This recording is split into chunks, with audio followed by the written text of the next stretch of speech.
who do you think's more loyal? Of all the people you've done business with, who do you think's more loyal to his people?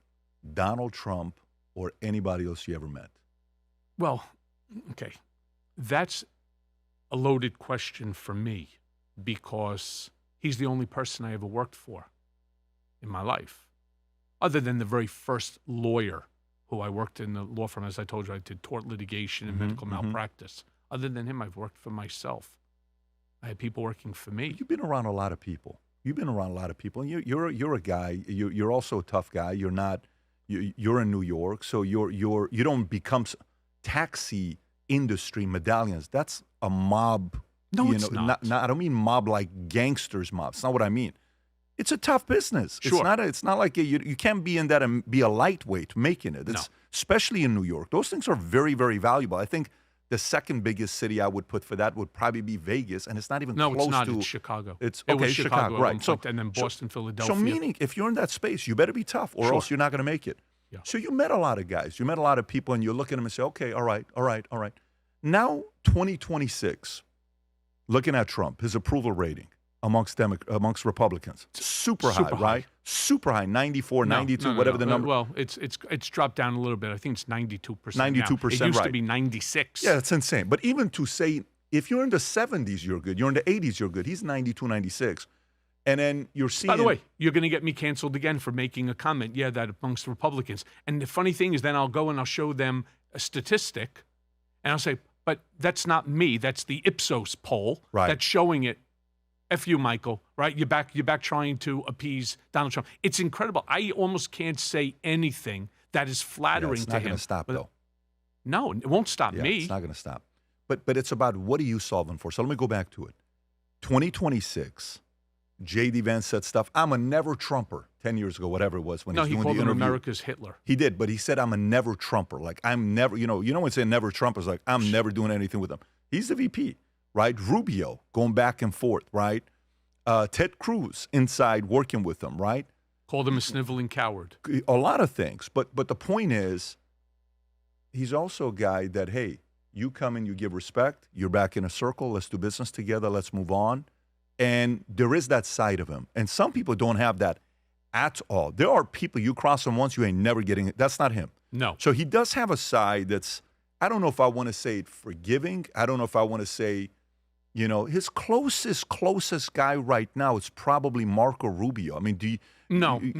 I wouldn't one say of the it's closest Marco. guy. He's Okay, one of the closest guy.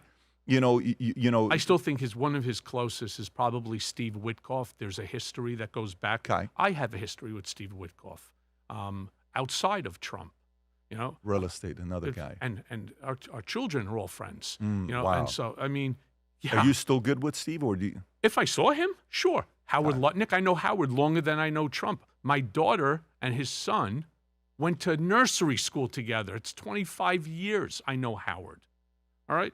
25 years. I saw him after Trump became president. Came over, gave me a hug, the whole bit, gave me a kiss, hello, how are you? The whole bit. I have no problem with him or Allison, his wife. Why or are any they of his so kids. loyal to him? What's that? Why are they so loyal to him? Well, there's many different reasons. One, they believe in what Trump's agenda is. And two, it's probably very financially lucrative, for all of them to be in the inner circle. Okay, so fair to say that. Now, but going back to it, with Trump, 2026, how important would you say, like if you were to say one of the most loyal guys I've met to his people is Trump, where would you rank him? One of the most loyal? To his people that are loyal to him. Let's say out of 10 people? You met a lot of guys. Where would you rank him? Probably towards the top. Towards the top? Sure. Okay. Sure. Would you have said that in 2020, 2021? Absolutely. By the way, if you look at my testimony that when I was on the stand, and again, I did not volunteer to be on that stand. I was subpoenaed. By the way, would I have done the 60, 90 days like Peter Navarro or like Alan Weisselberg had I had somebody in my camp? Hell yeah. Certainly it's a lot better than the 6 years that I got from that idiot judge, right? Off of what? Off of doing an NDA, right? I mean, that's really what it was about an NDA, about the Russia hoax. Had I had even just a shred of loyalty thrown back to me, some care, some knowledge that, hey, let's protect Michael. Let's put our arms around him. It's what a mob boss would do. Don't take the guy and then just say, oh, yeah, point over there. Hey, no. Look at him. Don't look at me. Stop looking at me. Look at him over there. No, that's not right. That's not. I would never have testified. I didn't want to. In fact, when I said I felt pressured and coerced, I felt coerced. I was under subpoena. I felt pressured. I didn't want to do it. I just didn't want to. It's my personal feelings, and I'm entitled to them. Absolutely, you are. So if these guys who were in Trump's ears, let's just say that they, turned you against him. No, the other way around. Turned him against you, whatever it may be. And let's just say you know that for a fact. I do. Okay, fair. If you know that for a fact, don't you think time's going to be on your side? Don't you think within time he's going to realize what happened? My hope? No, but what I'm Yes. saying is, even in that moment to say, did this guy, I have 100% of his back. Don't you think, and I want to finish this and then we can move on to the next topic. No, because I have a response for this that's going to blow you away. So what I'm saying is, in that moment, you're like, what is he doing? Patient, 3 months, 6 months, 12 months, 18 months, 24 months. Then he sees the guys that did this. Then he sees how they did. And then he sits there and says, but that Michael guy never flipped. But that Michael guy never threw me under the bus. But that Michael guy, you know what? Call Michael. Don't you think time would have strengthened the relationship? Who has that time? All right. When this is happening to you in real time, you're thinking post-fact. And I agree with you. Post-fact probably would have been better. That's what makes it tough, though. That's what makes it hard. No, not what makes it tough. It makes it impossible because you're living in a world. Yeah. I can assure you, this has never happened to you. In fact, it's probably never happened to any of your listeners either. You can't imagine what it feels like. It's not an anvil dropping out like in the Roadrunner from the sky and squashing you into You chose that job, though. That comes with the territory. It's not an easy job. What job are you referring to? Don't choose to go into the administration. I didn't go into the administration. Don't choose to stay supporting when he's at that level. I mean, this is the most targeted man in politics in our lifetime. Though it wasn't anything that we had done while he was in office. This was everything pre. None of it was political. This was all pre. I understand My that. point is, so what was I looking for? What was I hoping for? I was hoping that the man who I revered, man who I had worked for, had blasts with. We used to travel together, laugh. I don't see Trump laughing anymore. I don't see him smiling. I don't see him having a good time. I think he's having the time of his life. No, he's not. He's not. He's not laughing. When we were together, he used to enjoy everything. He used to smile more. He used to laugh more. That I assure you. There was a moment when Trump had become president-elect, and I had said, I don't want to go into D.C. I'll be there every day for you if that's what you want. I'm going to be back in the city. You want me to bring you like a potato knish from Katz's Deli? You want a dirty water dog? Whatever you want. I'll get onto a train. I'll get into the car. I'll drive up. I don't care. Whatever you need, I'll be there. But I want to be personal attorney to the president. And I remember him turning around after he decided that Reince Priebus was going to be his chief of staff. He says to Reince, what role is Michael playing? Because at first he didn't want me to be on the outside. Trump likes familiarity. And he had no familiarity there. Reince Priebus was loading the place up with his people because he thought that he was going to be able to make Trump into a puppet president. And Trump likes familiarity. He was wrong. Oh, wrong? Yeah. Damn straight. That's why he got shit canned so fast. Yeah. Trump likes familiarity. Unfortunately, he did allow me the job that I wanted. And Maybe it was a test. Maybe he was testing you. Could be. But he said to Reince, find Michael the right position. In fact, he wanted me to be assistant deputy counsel. Yeah. Under, what was his name? The lawyer. I visualize him. He was from the big Dwayne law firm. Anyway, no thank you, sir. I actually have some other ideas and ways that I would be able to protect you on the outside from all of this nonsense that we all know is going to come. He said to Reince, let me be clear. You find Michael a job. This is his words, not mine. Because the only reason you're in that spot is because of him. I know you 10 seconds. I know him 10 years. Those are Trump's words. That was the loyalty. About me. That was the loyalty I expected. You're going to listen to Reince Priebus, who was dubbed in the office Rancid Penis? I mean, who the hell is listening to Reince Priebus? He did.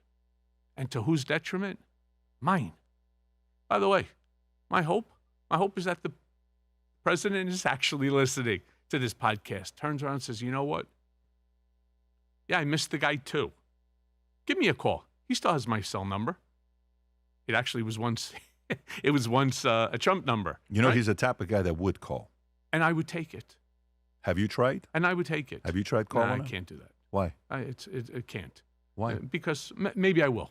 Maybe I will. Can I tell you why? So, I'm not 100% certain I know what I would even say at this point. I think neither one of you guys. It's just going to be the conversation. You'll know within the first 2 seconds. You're probably how right call about goes. that. You don't know until you make the call. But to me, you know what was also, by the way, not to interrupt you, you know what else also surprised me? My relationship with the kids, especially Don, and then Ivanka and Eric as well. I mean, I sat on Eric's board. I got canceled a long time ago for saying that too. Oh, Eric Trump was stealing money from the charity for St. Jude's Children. I sat on that board. He didn't steal money from anybody. Okay, let me be crystal clear. Eric did not. Don, I saved Don in countless scenarios. Ivanka, incredibly close with her as well. Till today. No. Okay. And when I see her sometimes in the city, she turns around, looks the other way, and it kills me. That's the look I'm talking about. That's the same person who came to my apartment and I cooked my famous world-class lasagna for. And we were fighting on the floor like siblings for the last piece, even though I'm the one who made it, because she wanted me to wrap it for her for work the next day. That's how much and how significant a relationship that we had, all of us. And then not one of them to reach out, to turn around to say, I'm not going to let Dad do this to you. You know, I'll tell you an interesting story. I was sitting in my office, Ivanka's old office, on the 26th floor, and Don, Ivanka, and Eric walk in. It was right after the launch, right after the very famous escalator scenario where he made comments about Mexico and Mexicans, maybe 2 days or so after that, 3 days. And they turned around and they said to me, you need to get Dad to stop, to withdraw. He can't run for the presidency. Donald's sister, Judge Barry, called me and said, Michael, what the hell are you doing? I turned around and said, Your Honor, you're about the only one that Donald actually has any fear of. And he did. He was his sister petrified him, you know, not in the. Of course, right, I get it. Right, in a familial in the way. similar like the Yes. baseball coach guy. Damn straight. Right.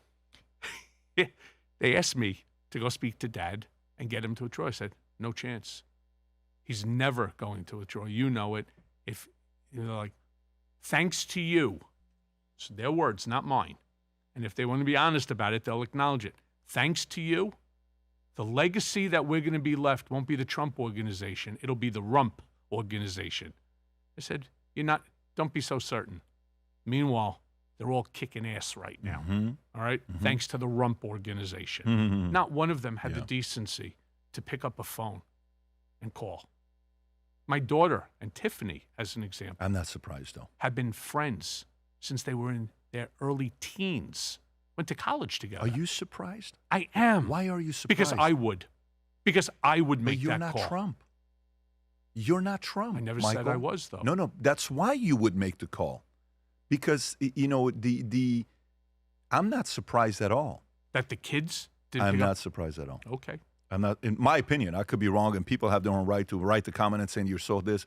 Totally get it. My opinion is I'm not surprised because that's the part it's why phrases like ride or die. It's that phrase. It's that part where, hey, you know, it totally understand the relationship and all this stuff. You cross the line with my dad, you're my enemy. It's a, you know. Did I cross the line with him, or did they cross the line with me? It doesn't matter. You're right, by the way. But you got to always stand by your family. But the part with it doesn't mean it's not going to hurt. No, you have the right to. I totally, and I feel the sincerity. I totally feel the relationship. Makes me want to try that lasagna. By the way, the guy that is a world lasagna guy. Freaking that class. Good? Don't BS me, because I By the actually way, like. I'll show you a photo. All right. Okay. So maybe we got to test that out here and see how it works out. Why, do you have a kitchen in the studio? We're down the street. We'll go cook it and get a feel for it. But going back to it to me is, you know, a leader. Okay, a leader, a coach, a politician, a military leader. When do you think they stop testing their generals? Never. That's the point. Oh, I didn't say it the right way. That would be never for 1,000. Never for 1,000. But what do you think it is for Trump? Even million. More, right? Yeah. Okay. So to me, but you see, as the president, yeah, the way I see it, he's the most powerful man on the planet. Sure. And the most powerful man on the planet should fear nothing and nobody. Oh, that's not how life works, though. No way. Okay. The most powerful man in the planet has the most enemies targeting him to destroy him. So there's a layer where you go to sleep and you're around your friends and family, you're breaking bread. So then where do I sit? So where do I sit in the living room? Do I sit, you know, as I used to, in the seat next to him, as I used to? Or now do I sit in the bathroom in the back with mush, right? Stop looking at the dice. Remember That's that your from choice. Bronx Tale? Yeah, of course. Chaz is a friend. That's a. He's so great, by the way. He's phenomenal. He's phenomenal. Have you been to his show, the Bronx Tale show he does? No. Oh, you've never. No, I can pretty much do the movie by heart, by the way. If he continues doing the one-man show, go to it once. Where's it at? He does it all over Broadway, New York. He does it all over. It's phenomenal. Chaz, I'm coming. Phenomenal. You got to go see how it is. It's incredible. So, but to me, that's your choice. Your choice is what level of pain do you want to tolerate to maintain that relationship. So you think I should actually? Hey, Michael Cohen here. Look, you all know who I am. Donald Trump's former personal attorney and fixer. A lot of things have taken place over the years. A lot of questions need to be answered. Well, you may have a lot of questions. So do me a favor. Anytime you want to ask me a question, feel free to reach out to me on Connect. If you enjoyed this video, you want to watch more videos like this, click here. And if you want to watch the entire podcast, click here.